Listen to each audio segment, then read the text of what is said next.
Growing up, this is gonna be just like the Disney Channel movies. I'm gonna get a job, get an apartment, meet my wife to be, and then buy a house one day with my wife and kids. Yay!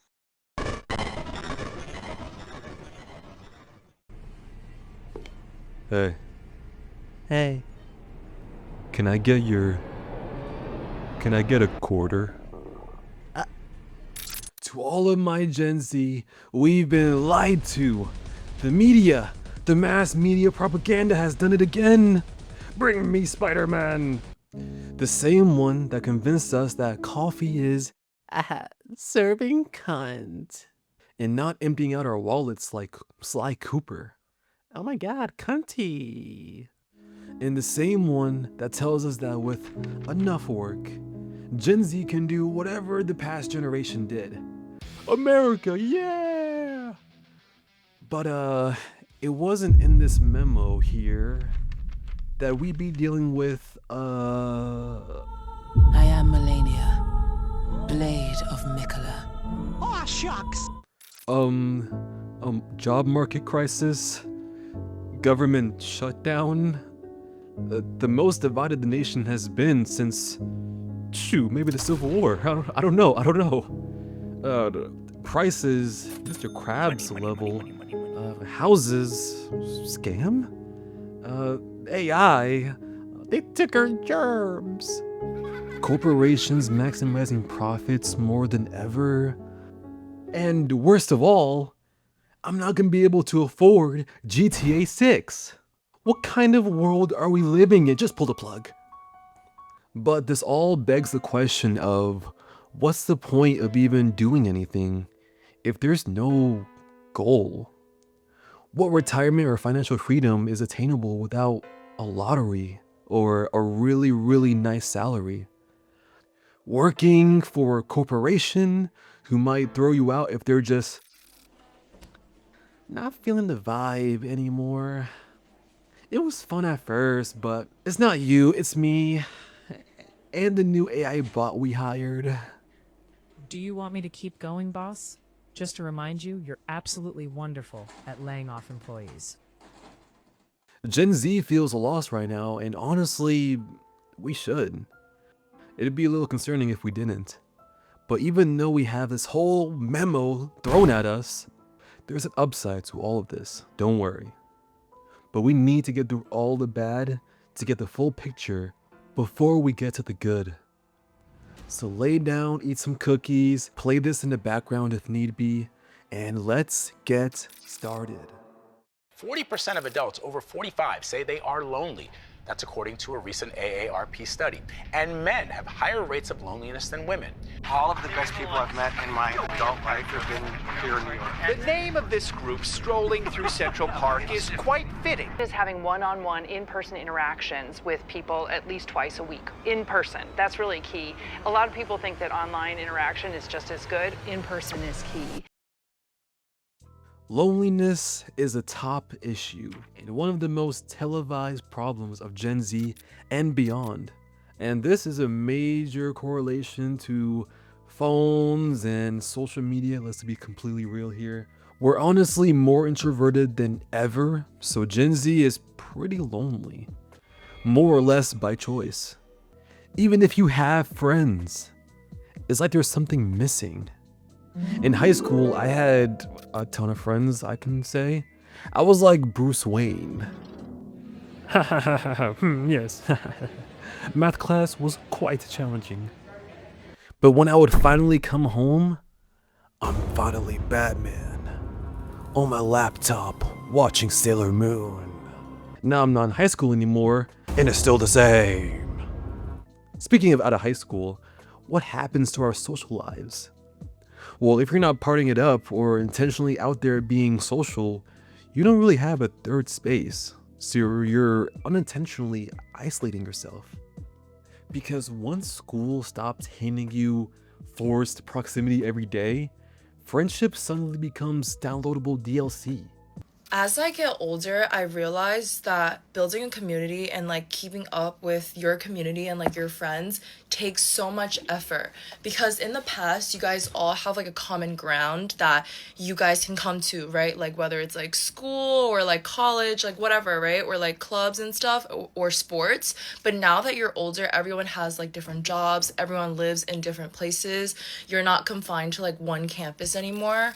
But what you do have is a room, a phone, and about 19 tabs open. And then people say, well, why don't you just make friends? How? Where? At the self-checkout line? There's this weird modern issue where everybody wants connection, but nobody wants to be the one to breach the awkward wall first.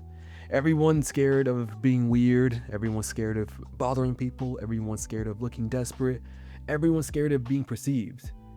And hey, I'm part of that list too. I ain't gonna lie to you, I'm part of that problem too.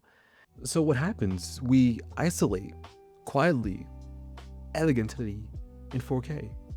Y'all, I'm only 25 years old, but I have been mad my whole life because very rarely has there been anything to look forward to. And I feel like when I was in school, like I still had hope, but now as an adult and even having more knowledge and ways to navigate the world, I don't feel any sense of hope at all, or like a purpose, or like... It's unnecessarily hard to make friends. So then you use maybe dating apps. But either you're a guy and you get 1 or 2 matches from accounts that don't respond. Or you're a girl and you get too many matches, but you got Xavier Wabies on your feed, so you're just swiping left. Please, please, God, please.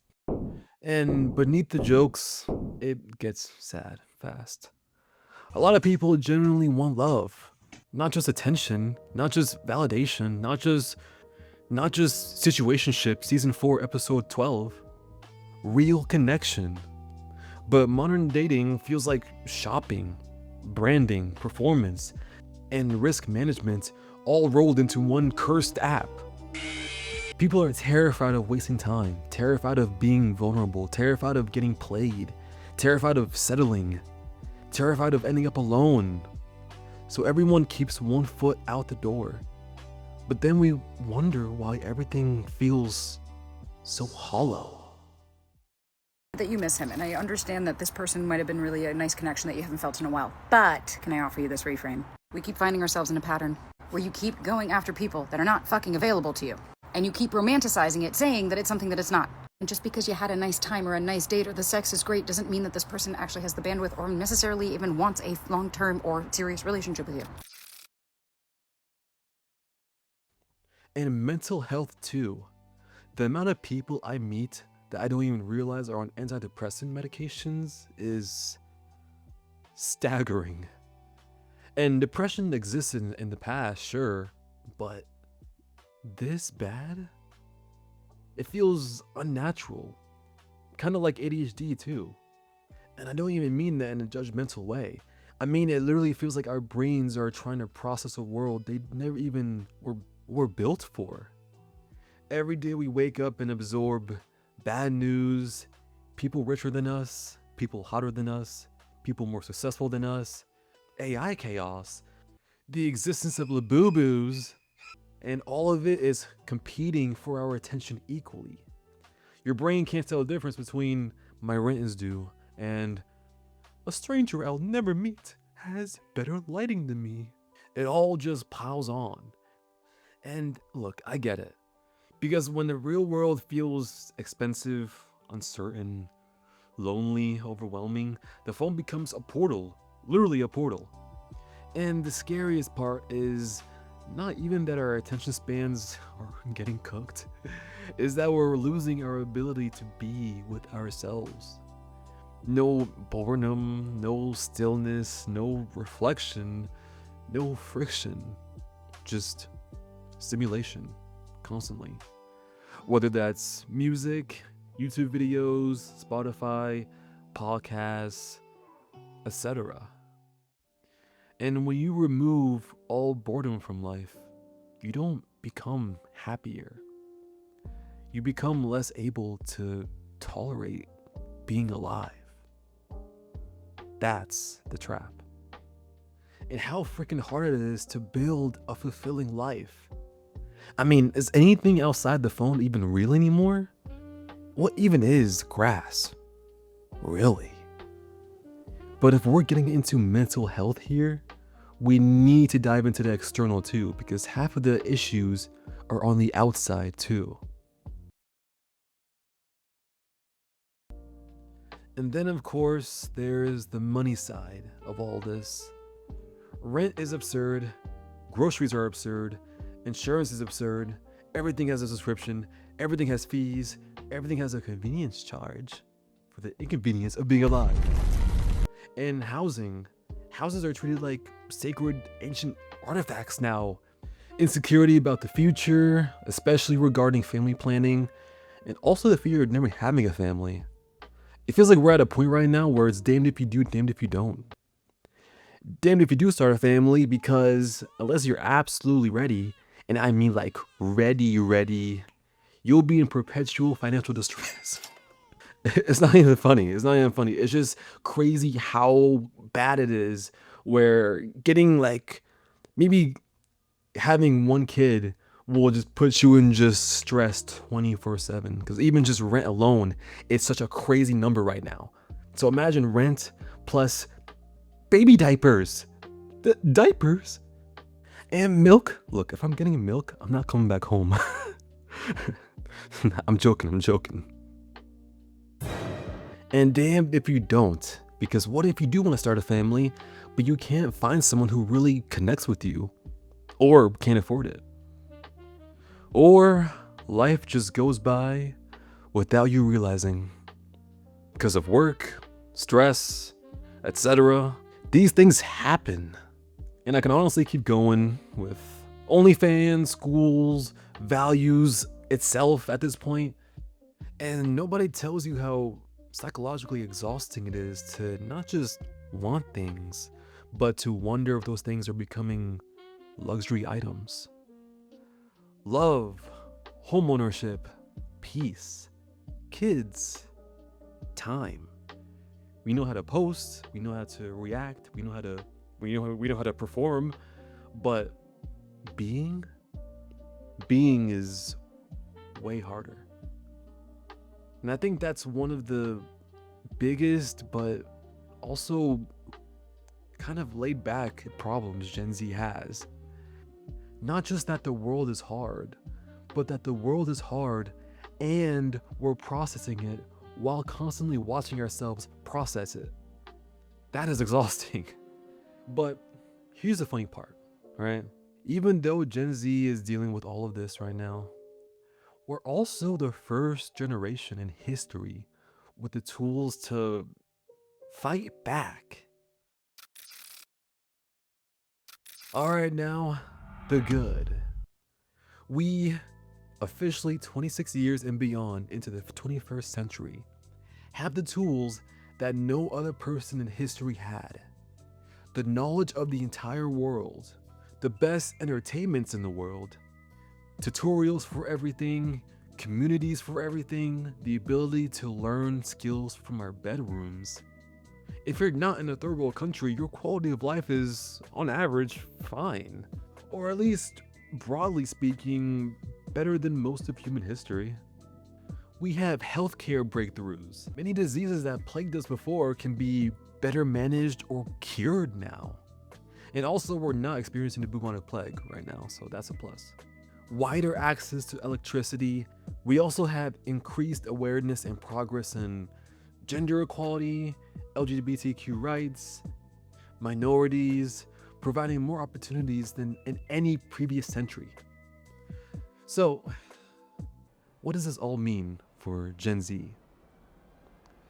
In the age of the internet, the fight for our attention, and mega corporations, it means we stick together. Not divide, but still conquer. No one is coming to save us, sadly. Not the billionaires, and not the government. Everyone sees it, but no one cares to do anything. But we care, and we connect. We're in the most socially available time in history. Let's use that to our advantage. Use the devices they gave us to come together and help each other. Selfishness begets more selfishness, but we need to be selfless. For ourselves, the world, the next generation, and the planet itself. Let's use our devices the way they were supposed to be used, not the way they devolved. The reason why Gen Z feels lost in their 20s isn't just because the world is imploding around us. It's because we're slowly becoming less human by the day. Maybe Gen Z really was handed a weird time in history. But the upside is, this means if we're struggling, we don't have to struggle alone. That's why, if you somehow made it to the end here, you psychopath, and you're feeling the same things I'm feeling, I'm personally making all of us a Discord server to chat and be friends. We're all social creatures, whether we like it or not. So let's be social with the right people. Alright, and that's the end of the video, everyone. I will talk to you guys in the next one. Later.